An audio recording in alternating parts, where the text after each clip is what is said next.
berhenti walau sedetik. Masya Allah. Salawat serta salam semoga senantiasa tercurah kepada junjungan kita Nabi Muhammad SAW, Sallallahu suri alaihi wasallam. teladan terbaik dalam memanfaatkan waktu. Junjungan kita yang setiap detiknya diisi dengan kebaikan, ibadah, dan perjuangan. Semoga kita semua termasuk umat yang setia mengikuti sunnah beliau hingga akhir hayat. Amin. Rekan-rekan yang saya hormati dan saya muliakan, coba kita renungkan sejenak. Ini bisa hadir di Zoom bersama dengan tubuh yang sehat, pikiran yang jernih, dan kesempatan untuk kembali beraktivitas. Itu semua bukan hal yang otomatis, melainkan karunia besar dari Allah. Ada banyak orang di luar sana yang pagi ini terbaring sakit, kehilangan pekerjaan, atau bahkan sudah tidak lagi diberikan kesempatan hidup. Waktu yang kita miliki hari ini adalah hadiah yang sangat berharga, namun seringkali kita baru menyadari nilainya ketika waktu itu sudah lewat, seperti air yang mengalir. Ia tidak akan kembali ke hulu, setiap menit yang berlalu adalah bagian dari umur kita yang berkurang. Lalu dalam konteks kita sebagai bekerja, waktu bukan hanya soal jam masuk dan jam pulang.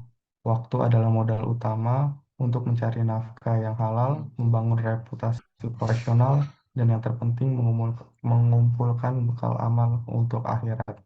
Maka pertanyaannya, sudahkah kita benar-benar bersyukur atas waktu yang Allah berikan? Masya Allah. Hari ini pada kesempatan pagi ini, mari kita bersama-sama belajar bagaimana memaknai waktu sebagai nikmat dan bagaimana bentuk syukur kita terhadapnya, khususnya di dunia kerja yang penuh tantangan ini. Baik rekan-rekan yang dirahmati Allah, ketika kita berbicara tentang waktu, Allah sendiri telah menegaskan betapa pentingnya waktu dalam surat Al-Asr ayat 1-3. Yang dimana demi masa sesungguhnya manusia itu benar-benar dalam kerugian kecuali orang-orang yang beriman, beramal saleh, saling menasihati dalam kebenaran, dan saling menasihati dalam kesabaran. Ayat ini singkat, hanya 3 ayat. Namun para ulama mengatakan bahwa seandainya seluruh manusia merenungi surat ini saja itu sudah cukup sebagai pedoman hidup. Mengapa? Karena Allah memulai dengan sumpah demi masa. Dalam Al-Quran, Allah hanya bersumpah dengan sesuatu yang memiliki kedudukan agung. Ini berarti waktu adalah sesuatu yang sangat bernilai di sisinya. Kemudian Allah langsung mengingatkan, sesungguhnya manusia itu benar-benar dalam keadaan rugi. Artinya secara default, kita semua berada dalam posisi rugi. Rugi umur, Masya rugi Allah. kesempatan, rugi potensi. Kecuali jika kita memenuhi 4 syarat tadi. Yang pertama beriman, memiliki keyakinan yang benar kepada Allah. 2, beramal salih, mengisi waktu dengan perbuatan yang diridhoinya. Yang ketiga, saling menasihati dalam kebenaran, tidak hanya baik untuk diri sendiri, tapi juga mengajak orang lain pada kebaikan.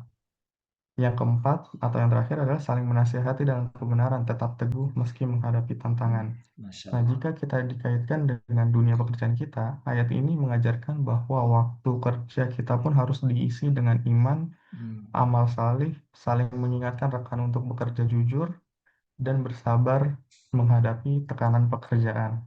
Selain itu, Rasulullah Sallallahu SAW alaihi memberikan wasallam. peringatan yang sangat relevan dalam hadis yang diriwayatkan oleh Bukhari, yaitu ada 2 nikmat yang kebanyakan manusia tertipu, yakni nikmat sehat dan waktu luang. Kata tertipu di sini menunjukkan bahwa banyak orang tidak menyadari nilai waktu sampai waktu itu hilang. Sama seperti kesehatan, baru terasa berharganya ketika kita sakit. Waktu pun sering kita sia-siakan, baru menyesal ketika kesempatan sudah lewat. Nah, bagi kita sebagai pekerja atau yang bekerja, waktu luang bukan berarti hanya saat libur atau cuti. Bahkan di sela-sela pekerjaan pun ada waktu luang yang bisa kita manfaatkan. Misalnya 5 menit sebelum rapat kita eh, mulai beristighfar sendiri atau berzikir. Terus waktu pagi kita bisa gunakan untuk sholat duha ataupun membaca Al-Quran. Papa. Terus dalam perjalanan pulang atau pergi, daripada kita mendengarkan lagu, mungkin kita bisa ganti dengan kajian atau Masya Allah. murotal. Nah, hadis ini mengingatkan bahwa jika kita tidak mengisi waktu dengan kebaikan, waktu itu akan terisi dengan hal-hal yang sia atau bahkan merugikan. Juga ada pepatah, yaitu waktu itu seperti pedang. Jika kamu tidak memotongnya atau tidak menggunakannya, maka ia yang akan memotong kamu. Nah, artinya waktu adalah alat yang netral. Ia bisa menjadi sumber keberuntungan atau sumber kerugian, tergantung bagaimana kita menggunakannya. Dalam konteks pekerjaan, waktu yang kita kelola dengan baik akan meningkatkan produktivitas, reputasi, dan keberkahan rezeki.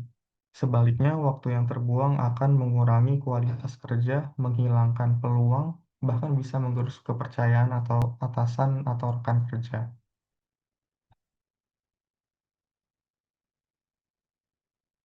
Lalu, kesimpulan dari kedua dalil ini, yang pertama adalah waktu adalah amanah yang Allah sumpahkan dalam Al-Quran. Yang kedua, waktu adalah nikmat yang sering kita lalaikan sebagaimana diingatkan Rasulullah SAW. Yang ketiga, waktu adalah alat yang harus kita kendalikan, bukan kita yang dikendalikan olehnya. Nah, itu yang terpenting. Maka bersyukur atas waktu berarti menggunakannya sesuai tujuan penciptaannya, yaitu untuk beribadah, bekerja dengan amanah, dan memberi manfaat bagi diri sendiri serta orang lain. Baik rekan-rekan sekalian, kita telah bersama-sama merenungi bahwa waktu adalah nikmat yang sangat besar, namun seringkali kita lalaikan. Setiap detik yang berlalu adalah bagian dari umur kita yang tidak akan pernah kembali. Umur kita ibarat es yang terus mencair, sedikit demi sedikit habis, dan kita tidak pernah tahu kapan es itu akan benar-benar habis. Mari kita ingat, waktu yang kita miliki hari ini adalah amanah. Amanah untuk bekerja dengan jujur, amanah untuk memberikan manfaat kepada orang lain, amanah untuk mengumpulkan bekal menuju akhirat. Tidak ada satupun dari kita yang bisa menjamin bahwa esok kita masih diberi kesempatan yang sama seperti hari ini. Bersyukur atas waktu bukan hanya dengan mengucapkan alhamdulillah, tetapi dengan menggunakannya untuk hal-hal yang diridhoi Allah. Bersyukur atas waktu berarti seperti mengisi jam kerja dengan produktivitas dan integritas, menyisikan waktu untuk ibadah meski di tengah kesibukan, menjaga keseimbangan antara pekerjaan, keluarga, dan kesehatan. Yang terakhir adalah menghindari hal-hal yang sia-sia yang hanya menggerus umur tanpa manfaat.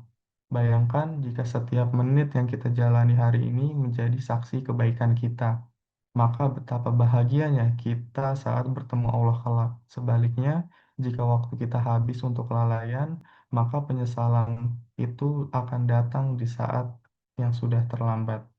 Baiklah rekan-rekan yang saya muliakan, mari kita mulai dari sekarang, bukan esok, bukan lusa, untuk lebih menghargai waktu, jadikan awal, setiap pagi sebagai awal yang baru, setiap jam sebagai kesempatan emas dan setiap detik sebagai ladang pahala. Ingatlah bekerja dengan amanah, disiplin, dan niat yang lurus adalah ibadah yang nilainya besar di sisi Allah. Semoga Allah menjadikan kita hamba-hamba yang pandai bersyukur atas waktu, memanfaatkannya dengan sebaik-baiknya, dan mengisi dengan amal yang akan menjadi cahaya di dunia dan akhirat. Mungkin itu yang saya dapat sampaikan sebagai pengingat kita bersama di pagi hari ini. Kurang lebihnya mohon dimaafkan. Wabillahi taufiq wal hidayah. Wassalamualaikum warahmatullahi wabarakatuh. Iya. Warahmatullahi wabarakatuh.